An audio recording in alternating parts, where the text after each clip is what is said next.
pada video ini kami akan menganalisis perilaku motivasi menggunakan Drive Reduction Theory. Adegan yang akan kami tampilkan menunjukkan dua mahasiswa yang sedang mengerjakan tugas.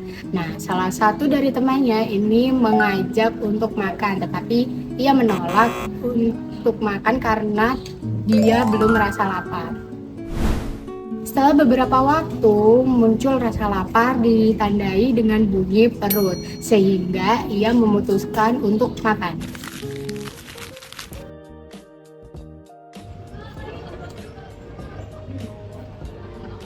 Ella makan dulu yuk. Sekarang Iya. belum lapar tapi nanti dulu deh, mau ngerjain dulu. Ayo.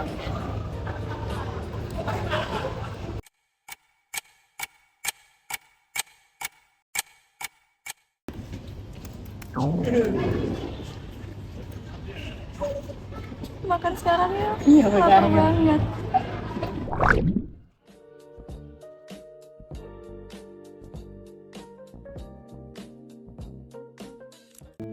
Jadi, menurut Drive Reduction Theory, motivasi dapat muncul ketika adanya drive. Nah, apa sih drive itu? Drive adalah sebuah dorongan atau energi yang mendorong seseorang untuk memenuhi kebutuhan tertentu. Nah, dalam teori ini terdapat yang namanya primary drive, yaitu kebutuhan biologis seperti rasa lapar dan rasa haus. Nah, ketika kebutuhan tersebut belum terpenuhi dengan baik, maka tubuh itu akan menghasilkan sebuah dorongan yang akan menghasilkan yang membuat seseorang itu melakukan sebuah tindakan untuk memenuhi kebutuhan tersebut. Pada adegan terakhir, tokoh tersebut akhirnya memutuskan untuk makan. Keputusan ini merupakan bentuk perilaku yang bertujuan untuk mengurangi drive akibat rasa lapar. Setelah makan, kebutuhan biologis akan terpenuhi sehingga drive akan menurun.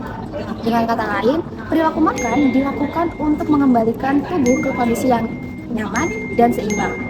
Inilah inti dari Drive Reduction Theory, yaitu individu termotivasi untuk melakukan suatu tindakan guna mengurangi dorongan yang muncul dari kebutuhan tertentu. Seiring berjalannya waktu, tubuh akan terus menggunakan energi selama kita mengerjakan sesuatu, yang nantinya akan memunculkan rasa lapar yang dalam video itu ditandai dengan suara bunyi perut. Rasa lapar ini menandakan bahwa adanya kebutuhan biologis yang belum terpenuhi sehingga memunculkan drive yang kuat. Menurut Drive Reduction Theory, drive inilah yang memotivasi seseorang untuk bertindak. Pada adegan pertama, ketika mahasiswa mengajak temannya untuk makan, temannya menolak dikarenakan belum memiliki rasa lapar. Hal itu menunjukkan bahwa kebutuhan biologis atau rasa lapar yang dimiliki individu itu belum muncul atau masih sangat rendah.